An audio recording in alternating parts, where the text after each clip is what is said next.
Welcome to the Fostering Change podcast, Season 3. I'm Rob Scheer, the founder of Comfort Cases and your host. Together, we have made such a difference in the world. We've met with leaders and change makers in the foster care system. We've met with charities and philanthropists, celebrities, authors, and so much more. We'll continue to bring you guests who will share how together as a community we can bring about change. Welcome once again to Fostering Change. Well, here we are, another episode of Fostering Change. I have been so lucky this year. I've been lucky to really read some incredible books. I have met some amazing humans. And I have been able to let each and every one of you, whether you're listening to it on our podcast platforms, or maybe you're watching this on our YouTube channel, but to hear some incredible stories. I always say this, that you never know who you're going to inspire by listening to their story. My next guest, I actually was doing some research on her, and I was just so impressed. And by the way, there's something that she's going to be surprised about when I bring her on. But first, I want to talk about a little bit about Mindy Henderson.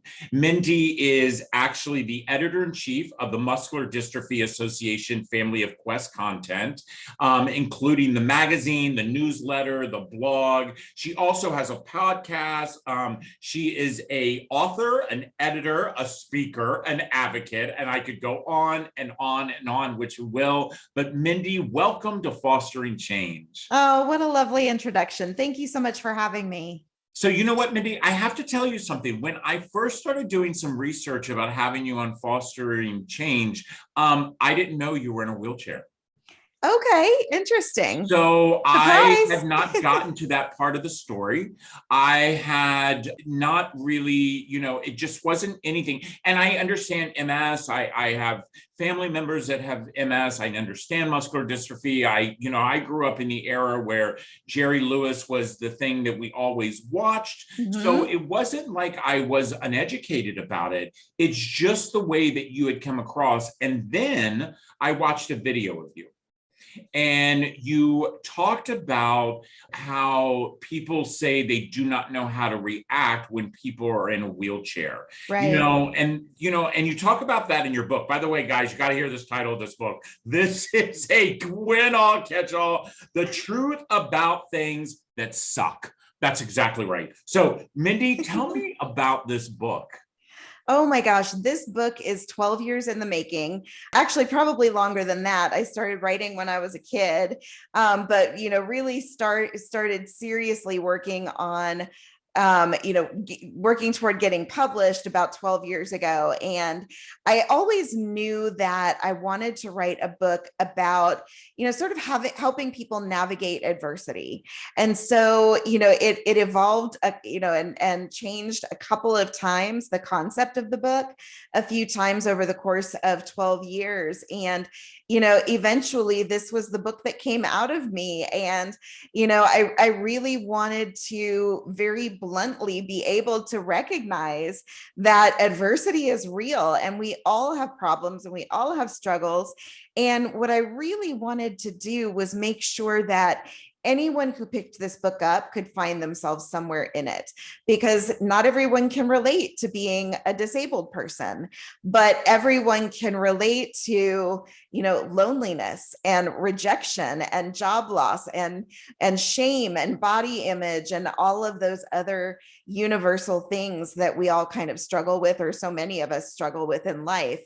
And so each chapter of the book is one of those themes. And I talk about how those things really manifested in my life and the lens that I really learned to look at them through to be successful in navigating them. Well, we're actually recording this, and on the recording date today is your publishing day. Yes. By the way, congratulations. I know Thank how you. exciting that is as someone who also has written a book, but I want to dive right in because I have really been trying to help change the vocabulary of people throughout our country. And I don't consider you a disabled person. I consider you a person who actually is experiencing something that is causing you not to be able able to walk. Okay, so how would you prefer people to address that?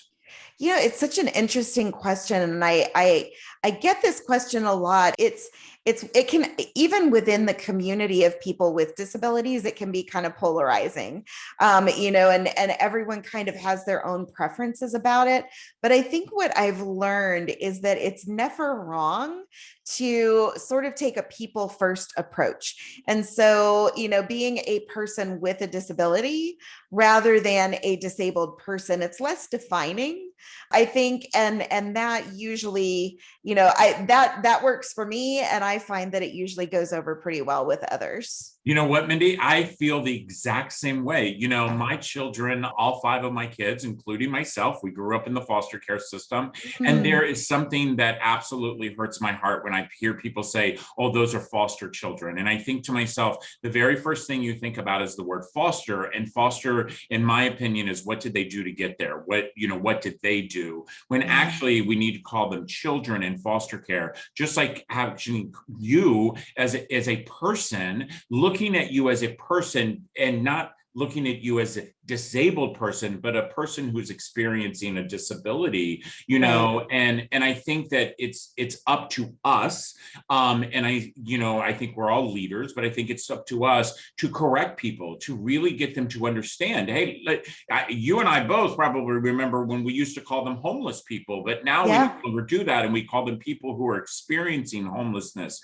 One of the things we talked about before we jumped on is we talked about the fact that you are a mom and that you are a mom. And I will tell you, I think a lot of people who throughout our country, and I love the fact that your book is so frank. I am one of these people.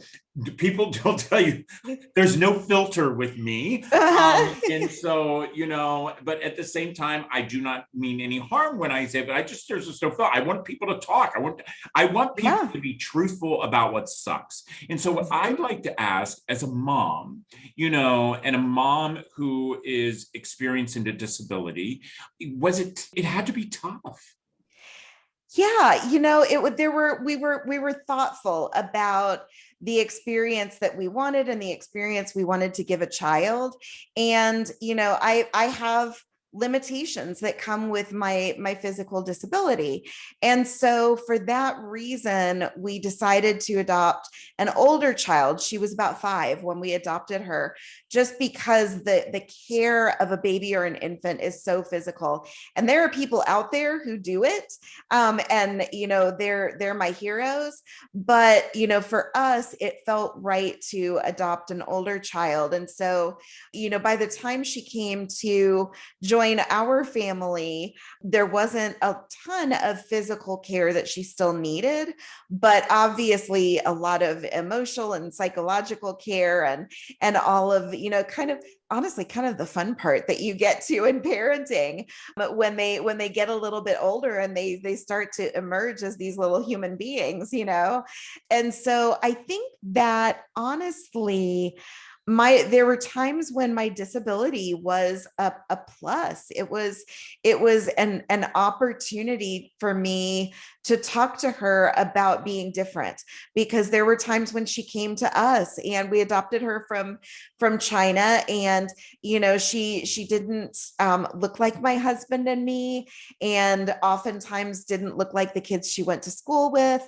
And that's, the kiss of death when you're in school is to be different.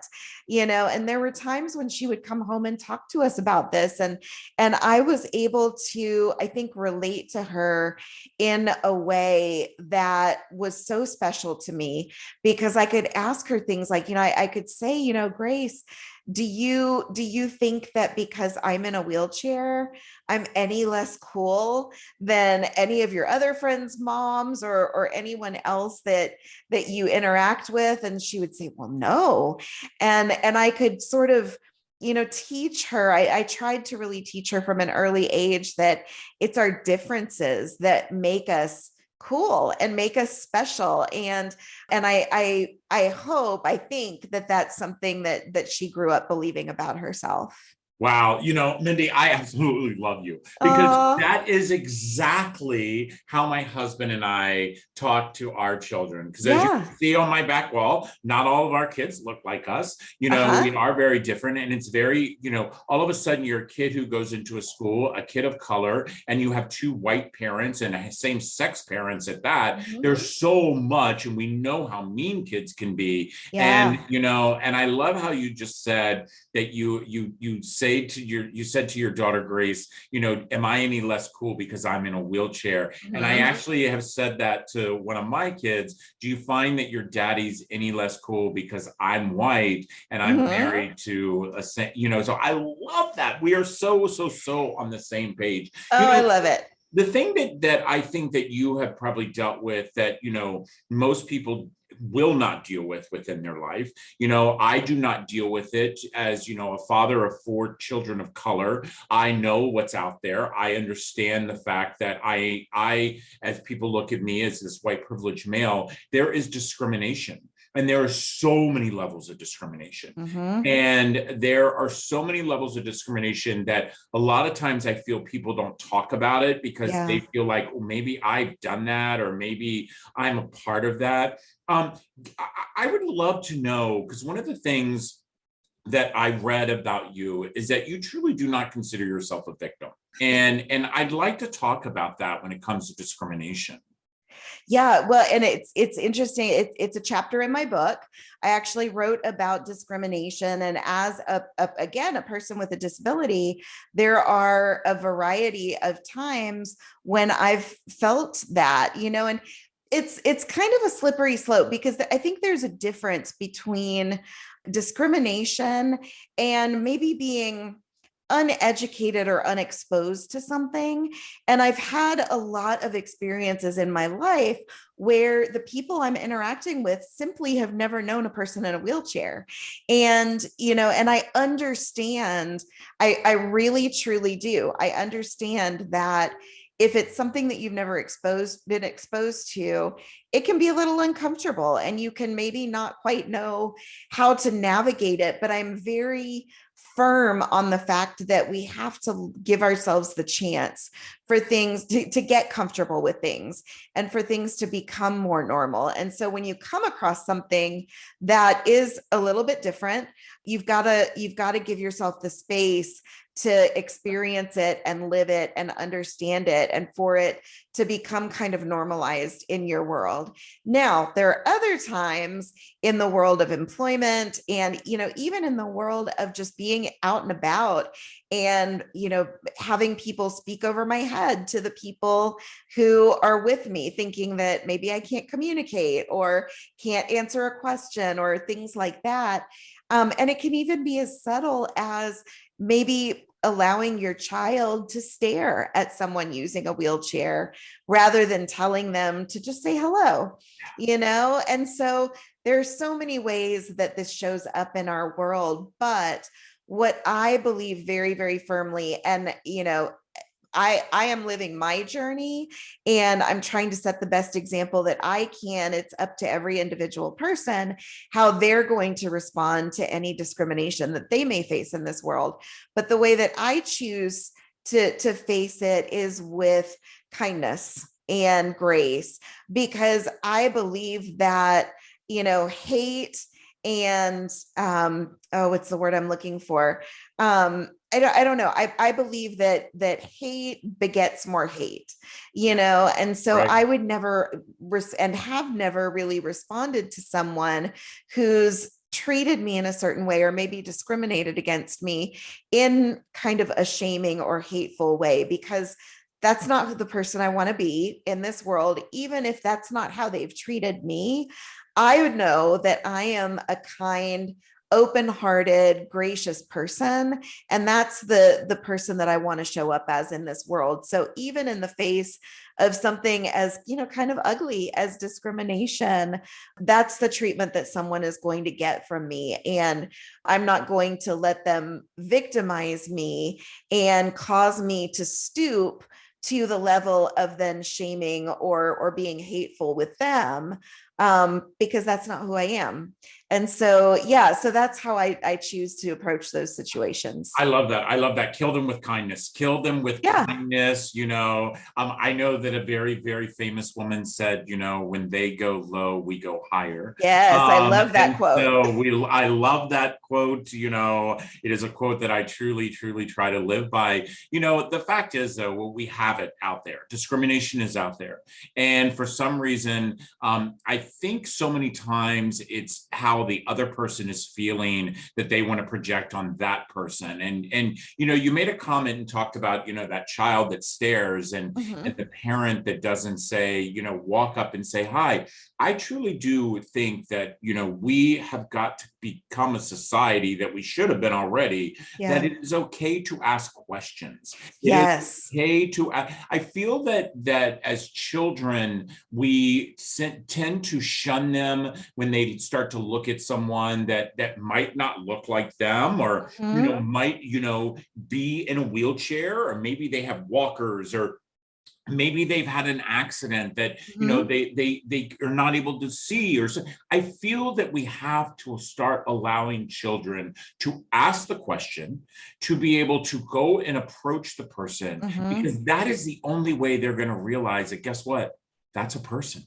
Yeah. Well, and children are so beautiful, because they're so impressionable. And honestly, it's the perfect time to have a good impact and allow them to have a good interaction with someone that's different from them. Now, as a parent, you don't always know if the person is going to respond favorably to their child's question, but hopefully they will. And I think most of the people I know certainly would. And a perfect example is I had a little girl, she was probably 6, come up to me one day in Target, I think it was. And she came up kind of shyly and asked me if I take my wheelchair home at night. And I told her that I did, and we talked for a minute, and then 2 seconds later she was telling me about a video game that she had played and asked me if I like to play video games. So it ended up being a positive interaction for her, and hopefully it made enough of an impression on her that when she sees the next person in a wheelchair, she's going to know that it's normal, and yep, they go home at night just like she does, and all of that. And yeah, I hope that stuck with her. Yeah, I really do believe that we need to start opening that floodgate, allowing children to have that interaction, because, you and I both know empathy is something that we're not born with. It's something we're taught. And there's never a better time when a child is young, when to show them that, even what they might see visually is different, we are all still the same in so many ways. There's been so many changes throughout our country when it comes to people who have a disability and that are living with a disability. And one of the changes that I know recently happened is my friends over at Sesame Street, for the very first time, is actually have a Muppet that is actually in a wheelchair. Yes. I am very lucky that I actually have sat on the advisory board with Sesame Street when we brought in the very first Muppet in foster care. And now that I see that they've now brought in a Muppet that is actually in a wheelchair, how did that make you feel? Well, first of all, I drove my sister bananas with Sesame Street when I was a kid. I loved it so much. I would watch it like 3 times a day. And so it's a show that had a big impact on me, and seeing them, make that move toward inclusion was so meaningful, because honestly, I think that the community of individuals living with disabilities is still one of the most underrepresented groups in our country. And honestly, the media, television, movies, magazines, all of those things, it's still relatively rare to see a person with a disability or in a wheelchair. And when you grow up not seeing people that look like you, you start to wonder if there's a reason why, if maybe that's not okay.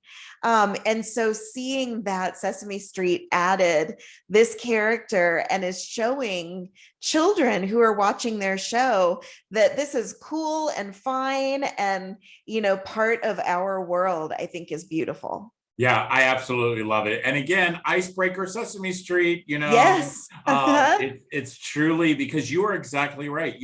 For me as a gay man, growing up and never seeing anyone on TV that was, and again, I can't compare that anything like, being in a wheelchair or my children who are of color. But, for me, this is, as you said, it's everybody's own individual journey. And for Right. me, it was my journey as a gay man, not seeing any representation of me, and it made you think that, oh, what did somebody make me wrong, or Right. Is this not okay? yeah, yeah, and I love that. One of the things, Mindy, is, and I've noticed this, and by the way, I have to give you kudos again on this.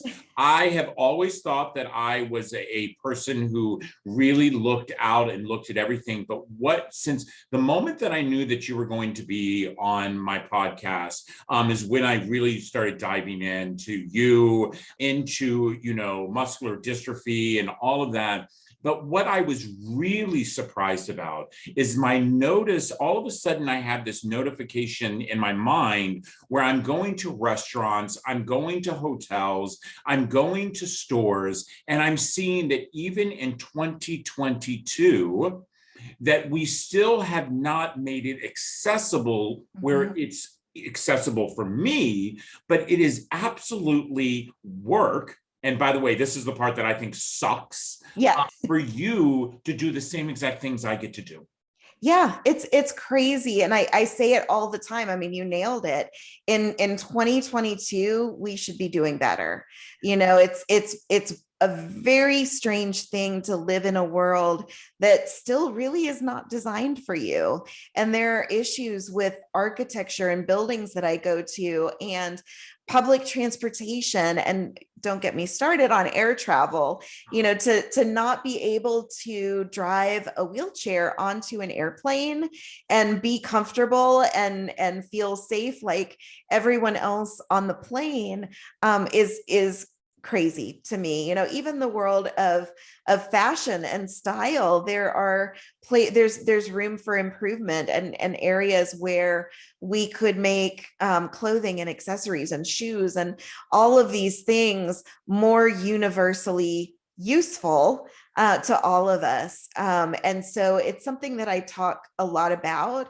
I see progress, but there's still so much more work to do. And I had an experience a couple of weeks ago where I was traveling for work and I needed a hotel room. And I have a very specific sort of accessibility need that I have from a room that's not unique really to anyone who uses a wheelchair. But it's something that the ADA doesn't necessarily reinforce. The ADA is a beautiful thing, but there's still a lot of subjectivity that goes into it. And I, in 2022, had a very hard time finding a hotel room, a hotel that I could stay in. So you're right. And I think that it's going to be up to all of us to listen to these short stories and share our stories for progress to happen. And I do think that progress can happen. Yes. The thing is that we need more people to talk about it. We need more people to feel that, you know what, maybe it is uncomfortable for you to talk about it, but guess what? This is reality. And I say this quite often. If your table is not big enough for all of us to sit at it, build a bigger table. Yes. Build a bigger table, because I'm a person who I travel as a public speaker like every month. I mean, we were laughing in the month of May. I think I was home for 72 hours. I told but the thing is, I walk onto an airplane. Yeah. I walk onto an airplane and I sit down and there is no question. And all of a sudden I find out about you, and I start, as I'm sitting there in my seat, this is literally just last week. I was flying back from London. I was preparing for this interview with you, and I'm sitting there in my seat and I'm thinking to myself, what would Mindy do? Yeah. What would Mindy do in this, 8-hour flight from London where she doesn't have, the capability of having her wheelchair? She is, you want to talk about not accessible bathrooms. Right. Oh, yeah. What have we done as a society not to think about each individual person? Yeah. And And it's interesting because that statement alone, there are so many varieties of individual people that it's hard. It is a hard problem to solve, to make everything accessible to everyone. But one of the things I say in my book is that hard does not equal impossible. It's going to require some effort and some work on the part of the people who are in a position to make these changes, but it's time. Yes. And I have so many friends who say the same thing to me. Once they get to know me, they look at the world a different way, and they start to notice things that would be a problem for me if I were with them. Yeah, you know what? I hope that each and every one of our viewers and our watchers walk away with the same feeling that I have. Mindy, I have a last question for you. Yes. What do you hope people get out of your book? It's been a hard couple of years for the world, honestly. And there's been so much chaos and so much tragedy. And I think that what the world needs right now is hope. I think that they need a more hopeful way of looking at things. And I think that what I really want people to get from this book is that hope. I think I want them to get a newfound encouragement and empowerment to look at the world through a different lens, because we've all been victims in the last couple of years, but it's time to stop living like victims and to start empowering ourselves to move forward and to see possibilities instead of limitations, and hopefully for people to go and climb their mountain, whatever that mountain looks like. Wow, I love that. Did you hear that, everybody? Climb that mountain. The fact is, as I say this all the time, when it comes to kids who are in foster care, don't blame the system. Help me change the system. Yes. You know what? The fact is this is not a blame game. It's time to change. And what I truly do hope, Mindy, and I hope as our listeners and our viewers, is that, again, as I said earlier, I hope you get out of this what I got out of it, because I'm 55 years old, and I am so absolutely humbled that I actually have you in my life, because you have made me look at things differently that I never thought of.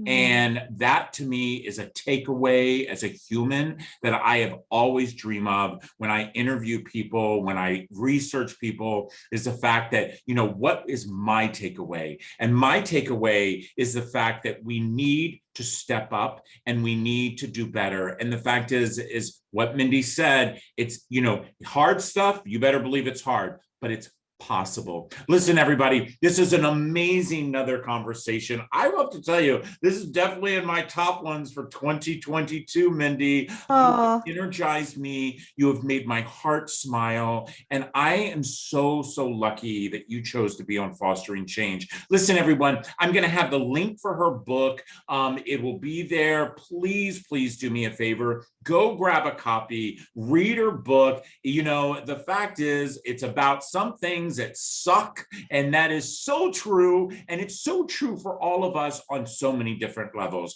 This is another amazing episode of Fostering Change, and remember, each and every one of you have an opportunity, and the opportunity today is to be a good human. Take care. I want to say thank you to each and every one of you for listening or watching the latest episode of Fostering Change. All of us on our team hope that you've learned something new today and have been inspired to be a good human. Now, just a reminder that you can always find Fostering Change on your favorite channels on Google, Spotify, iTunes, YouTube, and others, including, of course, comfortcases.org. I want to give a big thank you to all of you for joining us each and every week. And a reminder that if you have a suggestion for a guest, or maybe you might have a question about today's podcast, or are interested in becoming a sponsor of Fostering Change, please don't hesitate to email me personally at fosteringchange@comfortcases.org. Now, that's it for now. Thanks again, and we'll see you next Tuesday. Take care.